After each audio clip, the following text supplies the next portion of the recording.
5 minute का मदरसा, जानिए कम वक्त में ज्यादा बातें।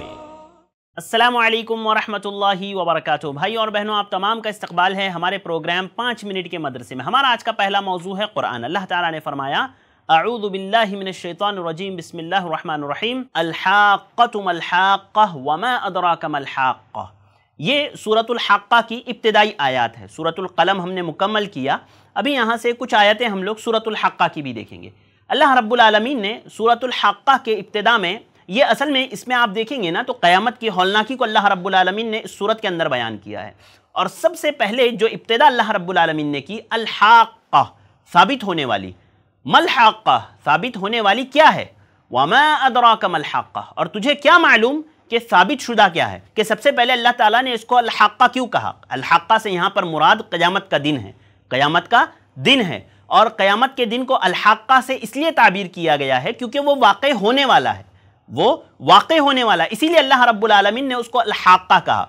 और यहाँ पर इसको बार बार अल्लाह रब्बुल आलमीन ने क्यों जिक्र किया, तो अहले इल्म ये बात कहते हैं, मुफस्सिरीन ये बात कहते हैं कि अरब का एक कलाम करने का एक तरीक़ा था। वो क्या कि जब कोई अहम बात बताना चाहते थे ना, वो जब कोई अहम बात बताना चाहते थे तो उसके लिए इब्तिदा में कोई ऐसे अल्फाज यानी अदा करते थे कि जिससे ये पता चले कि आगे आने वाली बात बहुत अहम है, मुहतम बिशान बात है, यानी बहुत आलीशान बात है, बहुत अहम बात है, बहुत अहमियत की हामिल है वो बात। लिहाजा ये बताने के लिए वो लोग कुछ ऐसे अल्फाज इस्तेमाल करते थे जो इस चीज़ की तरफ दलालत करती थी कि आगे आने वाली बात बहुत बड़ी बात है। तो अल्लाह ताला ने उसी उसलूब को अरब के इख्तियार करते हुए कहा, अल-हाक़्क़ा, के साबित हो जाने वाली, मल-हाक़्क़ा, साबित होने वाली क्या है, वमा अदराका मल-हाक़्क़ा, तुम क्या जानो कि साबित होने वाली क्या है। यानी वो बहुत अहम चीज़ है। और क़यामत में जब क़यामत कायम होगी तो बहुत सारी चीज़ें वक़ूफ़ पज़ीर होगी ना, ज़मीन तहस नहस हो जाएगी, सारी दुनिया तहस नहस हो जाएगी, तो ये सारे काम होंगे। लिहाजा अल्लाह रब्बुल आलमीन ने इस क़यामत को, क़यामत के रोज़ को, क़यामत के दिन को अल-हाक़्क़ा कहा। और उसमें बहुत सारी गैबी चीज़ें साबित होंगी, मुतहक़्क़िक़ होंगी। लिहाजा अल्लाह रब्बुल आलमीन ने इसका ज़िक्र किया ताकि जो अरब के जो लोग थे वो अपने कान धरें, वो मुतनब्बे हो जाए, वो तैयार हो जाए इस बात के लिए कि आगे कोई बहुत अहम बात आने वाली है, और फिर उस चीज़ की तफसील को वो जिक्र करते थे। लिहाजा आगे अल्लाह रब्बुल आलमीन इसी सूरत में क़यामत की हौलनाकियों को, क़यामत के तज़किरे को अल्लाह रब्बुल आलमीन जिक्र करेगा, जिसको मैं और आप इंशाअल्लाह देखेंगे और उससे अपने लिए ये सोचेंगे क़यामत बहुत करीब है। वक्त जैसे जैसे जा रहा है ना मेरे भाइयों और बहनों, हम लोग क़यामत से करीब होते जा रहे हैं। लिहाजा मुझे और आपको इस बात की फ़िक्र करने की ज़रूरत है कि हमने क़यामत की कितनी तैयारी की है, हम कितना उसके लिए तैयार है। लिहाजा हम तैयार रहें और आगे आने वाली बातों के लिए अपने दिल को मजबूत करें और गौर से सुनें कि आगे अल्लाह ताला क्या बातें बयान कर रहा है। नाज़रीन, चलते हैं हमारे आज के दूसरे मौजू की तरफ। हमारा आज का दूसरा मौजू है हदीस। हदीस में हम लोग बात कर रहे हैं लिबास के ताल्लुक से। तो अजीज़ भाइयों और बहनों, एक बात मैं आपको बताऊं कि लिबास में इंसान को तक़वा इख्तियार करना चाहिए, यानी ऐसा लिबास इख्तियार करना चाहिए ना जो तक़वे वाला लिबास हो, जिसको देख करके ये ना कहा जाए भाई ये तो आवारे लोगों का लिबास है, ये बुरे लोगों का लिबास है। होता है ना बहुत सारा, मतलब ऐसे कपड़े पहनना जो बहुत ज़्यादा प्रिंटेड हो, या बहुत ज़्यादा उस पर कढ़ाई वगैरह का काम किया गया हो, या ऐसी ऐसी चीज़ें बनाई गई हो कि जो नहीं होनी चाहिए थी।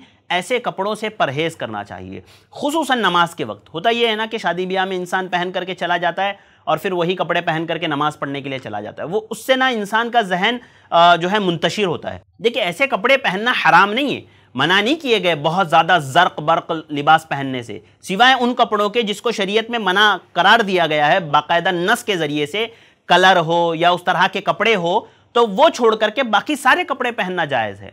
लेकिन एक ये होता है ना कि एक इंसान ऐसे कपड़े पहने जो इस बात पर दलालत करें कि ये अच्छा शख्स है, क्योंकि बहुत सारे ड्रेस हमारे पास ऐसे भी होते हैं ना, कपड़े के देख करके पहचाना जाता है कि भाई ये आदमी सही नहीं है, क्योंकि इसके लिबास से पता चल रहा है कि ये आवारा लिबास है, हाँ ये फाजिरों का लिबास है, ये बुरे लोगों का लिबास है। लिहाजा इंसान को अच्छा लिबास पहनना चाहिए।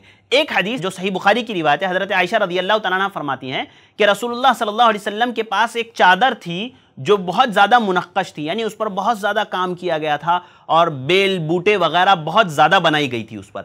अबू जहम ने अल्लाह के नबी सल्लल्लाहु अलैहि वसल्लम को वो तोहफे में दिया था। अल्लाह के नबी सल्लल्लाहु अलैहि वसल्लम नमाज पढ़ रहे थे उस चादर में, और वो चादर आप सल्लल्लाहु अलैहि वसल्लम को नमाज में डिस्टर्ब कर रही थी। तो जैसे ही आप सल्लल्लाहु अलैहि वसल्लम ने सलाम फेरा, वो चादर दे दी कि इसे ले जा करके अबू जहम को वापस कर दो। اور اس سے ایک دوسری سادی چادر لے آؤ۔ اللہ کے نبی نے حکم دیا کہ یہ چادر ابو جہم کو واپس کر دو اور جو ہے ایک سادی چادر لے آؤ، کیونکہ اس نے مجھے نماز میں میرا ذہن اس سے منتشر ہو رہا ہے۔ لہذا عزیز بھائیوں دوستو دیکھیں کتنا اہم ہے کہ انسان کا لباس بھی جو ہے اس کی عبادات پر اثر انداز ہوتا ہے۔ آپ نماز میں کھڑے ہیں، آپ نے بہت زیادہ زرق برق والا لباس پہنایا، پیچھے بیچارہ جو شخص کھڑا ہے اس کی نماز میں خلل تو ظاہر سی باتیں ہوگا، ہاں اس کو خلل محسوس ہوگا اس کی نماز میں۔ لہذا خود اپنی نماز کو بھی آپ خراب نہ کریں، دوسروں کی نماز کو بھی خراب نہ کریں، اور عمومی طور پر چاہے نماز ہو یا نماز کے علاوہ ہو، ایسے لباس ہرگز نہ پہنیں جو فاجر لوگوں کی علامت ہے۔ ہوتا ہے نا انسان جینز پہنا ہوا ہے، جینز یہاں پر نیچے لٹک رہی ہے، بالکل نیچے لٹک رہی ہے، ہاں، یا شرٹ بھی ایسا پہنا ہوا ہے کہ جس سے پتہ چل رہا ہے یہاں کے 4 بٹن کھلے ہوئے ہیں، ایسا پتہ چل رہا ہے کہ یہ لڑکا جو ہے ہماری زبان میں کہتے ہیں ٹپوری لڑکا ہے، بہت برا لڑکا ہے، ہاں۔ تو ایسے کپڑے بالکل بھی ایک مسلمان کو، خصوصاً ہمارے نوجوانوں کو نہیں پہننا چاہیے۔ ایسے کپڑوں سے جو فاسق اور فاجروں کے کپڑے ہو اس سے مجھے اور آپ کو پرہیز کرنا چاہیے اور اچھے لباس پہننے چاہیے جس سے دیکھ کر کے لگے کہ نہیں یہ لوگ جو ہے اچھے لوگ ہیں۔ ناظرین یہ چند باتیں تھیں جو میں نے آپ کے سامنے ذکر کی، امید کرتا ہوں میں اور آپ ضرور ان باتوں پر عمل کریں گے۔ اللہ تعالیٰ مجھے اور آپ کو عمل کی توفیق عطا فرمائے، آمین۔ وآخر دعوانا الحمدللہ رب العالمین۔ السلام علیکم ورحمۃ اللہ وبرکاتہ۔ ایسے ہی اور ویڈیوز بنانے میں ہماری مدد کریں، اس نمبر پر کال کریں۔